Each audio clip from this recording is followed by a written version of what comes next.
experts. Welcome back to the SEN WA studio. 0487 736 736. That is the Harvey Norman Busselton text line. 13 12 55 is the Barrett and Day open line. Paul from Dianella has joined us on the Barrett and Day open line. Wants to talk about West Coast. Paul, welcome. Good morning, Duff. Duff, I want to say 100 things, but I don't know what to say, if I'm being honest. I think when any club or organisation is as broken as what West Coast appears to be, from my perspective, the tone, the issue, but also the solution always starts at the top, and in this situation, with the board. We used to have a board of ruthless, uncompromising business people. However, that has changed over the past years, where I think a lot of people that now sit on the board is based on status, and I think have the view and attitude that the club runs itself, and on that basis it's spiralled out of control.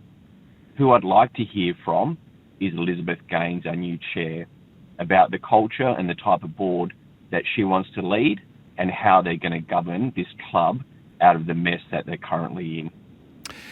Do you think that this is because the board isn't ruthless enough, or do you think there's not enough footy IQ on the board? When I look at the board, there's Rowan Jones, who's obviously a former player and a premiership player.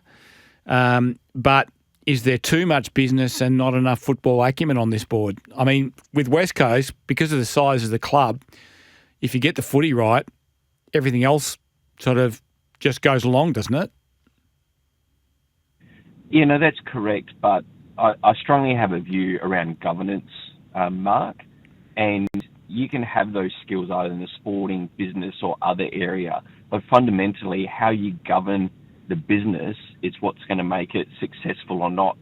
And whether the people on that board, whether it's Justin Langer, Rowan Jones, Jan Cooper or otherwise, have that background, can they actually govern this business to create a culture through the administration which is going to promote success? And clearly, over the past 3 years, notwithstanding the CV of all these people, that hasn't occurred. So it's now up to Elizabeth Gaines to, one, recognise that, and two, implement change when necessary to lead and create an effective board going forward. Interesting thoughts, Paul. Thanks for your call. Thanks, Duff. Well, Gather Round has been run and won, which wasn't good for West Coast. It was better for Freo. Obviously had a good win over Richmond in the Barossa Valley. David Wildy from Sportsday, South Australia, and of course AFL Nation commentator as well, saw the whole thing up close and personal. He joins us on the show. David, welcome. Yeah, thanks, Duff. Thanks very much. Mate, Gather Round, raging success. How did you find it? It's been unbelievable. It really has. To see so many different club jumpers around Adelaide, it was remarkable, really. The Barossa Valley was fantastic. Adelaide Oval obviously is good. The Norwood Oval. Some of the games weren't great. I actually did the West Coast Carlton game. Just heard one of your callers in, and that was really, really poor game. But I mean, record crowds. The people love it. We were in town doing our show on Thursday night, Sportsday, so with Blighty, and it was just remarkable. Sounds like the dogs are barking in the background there. Yeah, no, she's all right now. Have they crunched the numbers on how many visitors they actually get and what it means to the South Australian economy, David?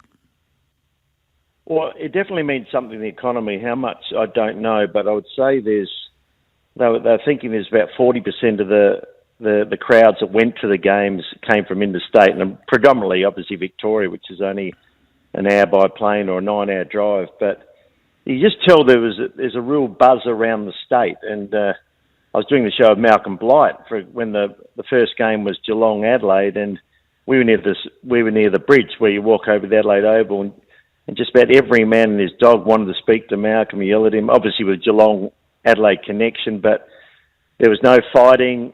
People got on well. The weather was hot, but it was fantastic for night footy. And I just think, Peter Malinowskis and the government have done a really good job here. Whether they can keep it for an extended time. I'm sure this would work in a lot of other places too, but at the moment, it's just been fantastic for South Australia and I think football in general. The Barossa Valley and Lyndoch, it was almost like a step up again, wasn't it, from Mount Barker? It felt like just a wonderful venue to have a couple of games during gather round.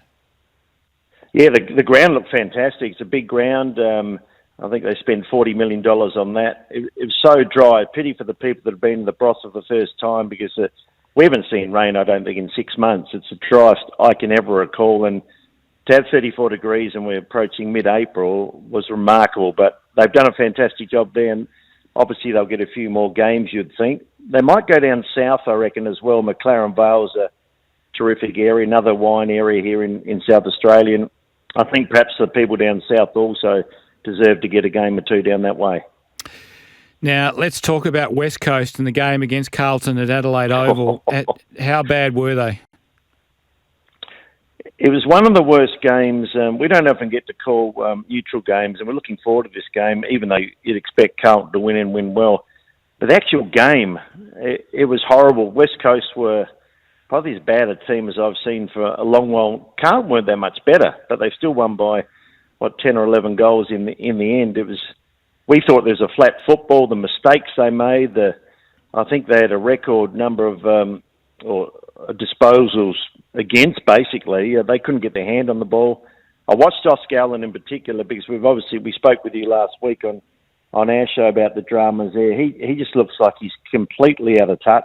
He can't find the footy, and there's a lot of players, to be fair, that I don't think are up to standard. They're just not up to AFL standard, because West Coast, I know will be. They've got a few players on their list too that were pretty average. So, yeah, as I said, the call I heard with you before, he's probably right. It's going to take some hard decisions, I think, and to get back where the West Coast Eagles belong. They've been such a powerful club for so long, but they're almost at rock bottom, you'd have to think.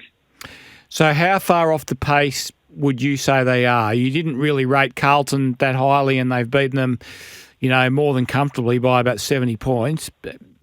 How far away are West Coast in your estimation? Oh, they're massive against the good sides. I know they played the Giants and got spanked, and we saw the Gold Coast Suns in the first round over there in Perth, absolutely smashed. They were a long way off. Had Carlton kicked straight, they probably could have won by 20 goals. They missed some absolute sitters, but it's worrying. I look at the kids coming through. There's a few. You've got Archer Reed, and you've got a couple of youngsters. Jimby's been around for a little while now. There's 3 or 4 you can pick out, but look at some of the other kids on the better squads. I know they're playing with better players, but West Coast need to really start drafting properly, and that's why we spoke about, do you get rid of Harley Reid? Do you get rid of Oscar Allen and maybe have up to 5 picks in the top 15 and rebuild like Adelaide did? Adelaide started from absolute scratch, and Matthew Nix has had a lot of pain, and he's not out of the woods yet, but at least now their list is a good list, and there's no excuses for the Crows not to advance further this year. Last night, Hawthorn versus Port Adelaide billed as a big grudge match, and Port came out ready to play and cranked up, and it looked like they copped the Hawks on the hop a bit. Yeah, it was a poor game. I mean, I expected if ever Port were going to answer, it was going to be last night, given all the dramas from last year with the Hinkley aeroplane and the way they started this year. The thing I was surprised with how lacklustre the Hawks were. They were half step off the pace. They had no energy. They couldn't get their hand on the ball. Port were fantastic. I mean, to be leading 12 goals to 1. They made a great move too, and I don't think Sam Mitchell covered it well enough. Connor Rosie went to the half-back flank and kicked 2 goals in the first half, and he was running around like a midfielder off the half-back flank, and they didn't give him any latitude, or they gave him too much latitude. Butters was good. I thought Joe Richards came out well for Port Adelaide, set the scene, and it had similarities to that game when they beat the Swans by 20 goals, but full credit to Hawthorn. Their second half was way, way better. They ended up kicking 14 goals themselves after only 1 minute before half-time, but I think that's their mulligan. That was a bad game, and Port Adelaide's season now, well, it's certainly back on track. if they'd gone 1-4, I think it was almost season over for the Power. But the game, didn't reach any great heights. We expected it to be a real grudge match, but really, Port they put the game away in the first 60 minutes of the game. What it underlined to me, David, was just what a good player Jason Horne-Francis is. We talk about that draft and we talk about, Nick Dacos and we talk about Sam Darcy, but Horne-Francis is a hell of a player. There aren't many players that I've seen. There's a lot of Paddy Dangerfield about Jason Horne-Francis. His power and explosiveness and his strength in and around and away from contest. There was times last night where he's almost playing a different sport to other players on the ground. He's a hell of a player. It's a good call. He's the closest thing I've seen to Dangerfield, and Dangerfield turned the clock back on Thursday night. He was best on ground even with 16 to 17 possessions. His attack on the ball was incredible for a kid. He's only 21, turns 22 in June. And 2 weeks ago, though, people were starting to question Jason Horne-Francis, his best on ground last week in a losing side, and he was unbelievable again, last night. So we asked the question, actually, and I don't know where you sit here, but we asked the question, who's going to end up with a better career, Jason Horne-Francis or Harley Reid? And all three of us, we thought Horne-Francis because he is a clone of Patrick Dangerfield, and Harley Reid's got a long way to go, and he maybe needs to curtail his aggression and that too, and they're playing a better side. But they're both wonderful players. But Horne-Francis, you could see him certainly easily winning a Brownlow medal if he plays a full year. Yeah, I wouldn't go too soon on Harley Reid. Clearly, he's had an interrupted pre-season. He probably didn't take as good a care of himself as he should have over the off-season, which was a rookie error, and came back in less than ideal condition, and then he got sore and he's missed a lot of training. So he's chasing the season now. I did like some of the contest he gave after half-time when they got him in and around the contest a bit more in the game against Carlton. But you're right, he's got a long way to go, and he's probably, in his second season, he probably is where Jason Horne-Francis was in his first season at the moment. So he's got a bit of catching up to do.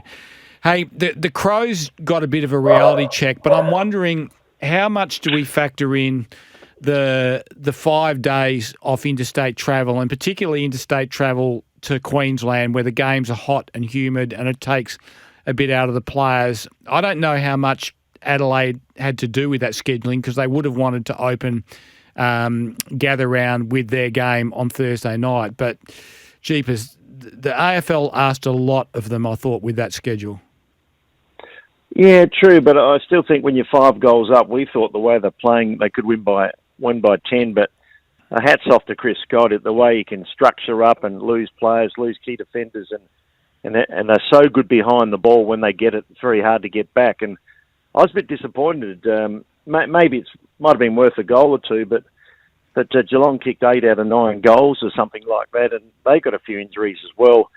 I thought Adelaide would walk off feeling, that's a game they should have won, and it certainly got away, and it exposed their defence a little bit. I thought their midfield was beaten by the Cats. The Cats have got a good midfield, but certainly not the best in the competition, and they got to bounce back because there's hard games to come for Adelaide. I think they certainly go to Perth shortly. They got the Showdown to come. They got the Giants this week. So if suddenly you're 3-3 or 3-4, you start to think, is this what's happened in the last couple of years where they're off the pace? But I think they have got a good squad. They've got a couple out. Nick Murray, centre back's out. Rochelli's out. They've had a couple of injuries, but I think they'll bounce back because they can score, but they've just got to stop the leaking the other way.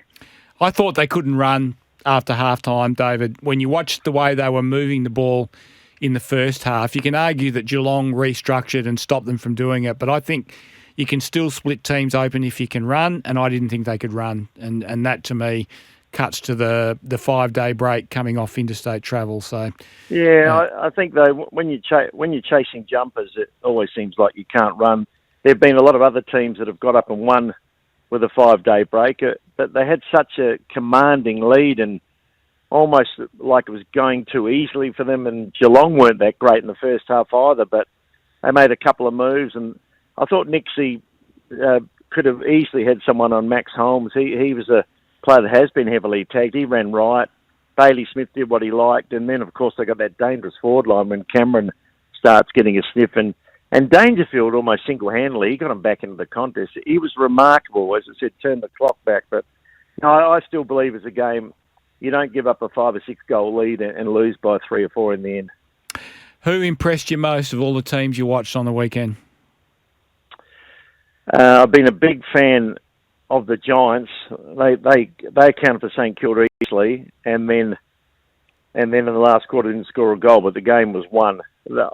They'd be my tip pretty well for the year to go make a grand final with Brisbane. I thought Brisbane's second half against the Bulldogs was awesome, and Collingwood keep on doing what Collingwood do. They hang in games and they wear you down and win matches, but there are a lot of lopsided games. We saw a few teams like we mentioned West Coast, but Melbourne are absolutely horrible at the moment. They've got a long way to go.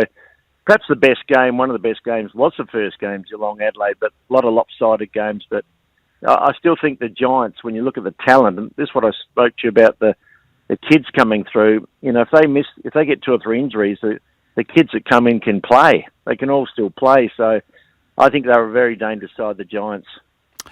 David, always a pleasure to have you on the show. Thanks for joining us this morning. Thanks, Duff. David Wildy from Sportsday South Australia, an AFL Nation commentator. We'll take a break and be back with more after the news.